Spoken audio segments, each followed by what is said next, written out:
আসন্ন পিতৃতর্পণ সম্বন্ধে কিছু কথা। মহাভারতের যুদ্ধোত্তর পর্বে জানতে পারা যায় যে মহাবীর কর্ণের আত্মা স্বর্গে গেলে সেখানে তাকে খেতে দেওয়া হয় শুধু সোনা আর ধনরত্ন। তার কারণ কর্ণ যখন ইন্দ্রকে জিজ্ঞাসা করলেন তখন ইন্দ্র বললেন যে দানবীর কর্ণ, তুমি সারা জীবন শুধু সোনা দানাই দান করেছ এবং পিতৃপুরুষকে অন্ন জল ইত্যাদি দান করনি, তাই তোমার এই অবস্থা। তার উত্তরে কর্ণ বললেন যে তার পিতৃপুরুষের পরিচয় তিনি কুরুক্ষেত্র যুদ্ধের শুরুর আগের রাতেই জানতে পেরেছিলেন, যখন পাণ্ডব মাতা কুন্তী এসে তার জন্ম কাহিনীর পরিচয় দেন।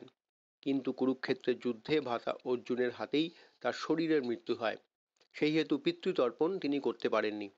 তখন ইন্দ্র বুঝলেন যে এতে কর্ণের কোনো দোষ নেই। তিনি কর্ণকে 15 দিনের জন্য মর্তে ফিরে গিয়ে পিতৃপুরুষকে জল ও অন্ন দিতে অনুমতি প্রদান করেন।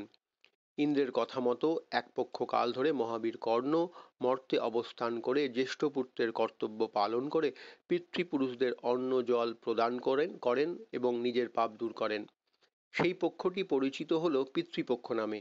এই পিতৃতর্পণের পরিচয় মার্কেন্ড পুরাণেও পাওয়া যায়, যেখানে বলা হয়েছে যে পিতৃগণ শ্রাদ্ধে তুষ্ট হলে স্বাস্থ্য, ধন, জ্ঞান ও দীর্ঘায়ু এবং পরিশেষে উত্তর পুরুষকে স্বর্গ ও মোক্ষ প্রদান করেন।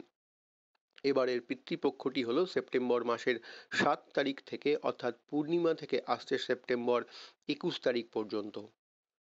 শ্রদ্ধার সঙ্গে কিছু দান করাকেই শ্রাদ্ধ বলা হয়। আবার তর্পণ শব্দের ব্যুৎপত্তি হল তৃপ যুক্ত অনট।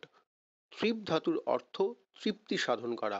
এখানে তৃপ্তি সাধন বলতে দেবতা, ঋষি, পিতা, মনুষ্যগণের তৃপ্তি সাধনকে বলা হয়েছে।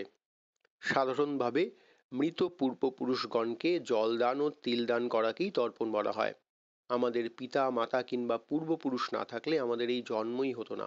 সুতরাং শ্রদ্ধার সঙ্গে প্রতিদিন পিতা, মাতা এবং পূর্বপুরুষকে স্মরণ করা হচ্ছে নিত্যকর্মের একটি বিশেষ অঙ্গ। সেই সঙ্গে নিযজ্ঞ ও ভূতযজ্ঞের মাধ্যমে গরিব দুঃখীকে একটু দান, ধ্যান, সেবা ইত্যাদি প্রদান করা। হিন্দু শাস্ত্র অনুযায়ী আমাদের চাহিদা বা আকাঙ্ক্ষা আমাদের বারবার জন্মগ্রহণ করতে বাধ্য করে। যদি আমাদের চাহিদা বা আকাঙ্ক্ষা ঈশ্বরমুখী হয় তাহলে ঈশ্বর লাভ করি, কিংবা আমাদের কর্মফল ভোগ করার জন্য আমাদের পুনর্জন্ম লাভ করতে হয়।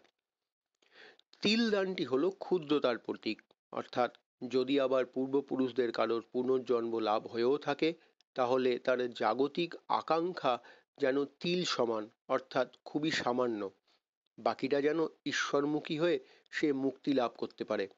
স্বামীজি সেটাকেই বলেছেন আত্মন মোক্ষার্থং জগদ্ধিতায় চ, অর্থাৎ জগতের কল্যাণ ও নিজের মুক্তি। তর্পণের দিন আমরা শুধুমাত্র পিতৃপুরুষকেই নয়, সেই সঙ্গে আমাদের দেবতাগণ এবং ঋষিগণের উদ্দেশ্যেও জল দান করে থাকি।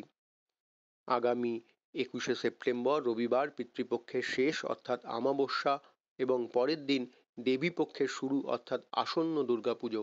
সেই দিনকেই অর্থাৎ 21শে সেপ্টেম্বর রবিবার সকালবেলা 7:30 থেকে 9:30 মধ্যে যারা পিতৃপুরুষের উদ্দেশ্যে তিল তর্পণ সম্পন্ন করতে চান তারা ভারত সেবাশ্রম সঙ্গে উপস্থিত থাকতে পারেন।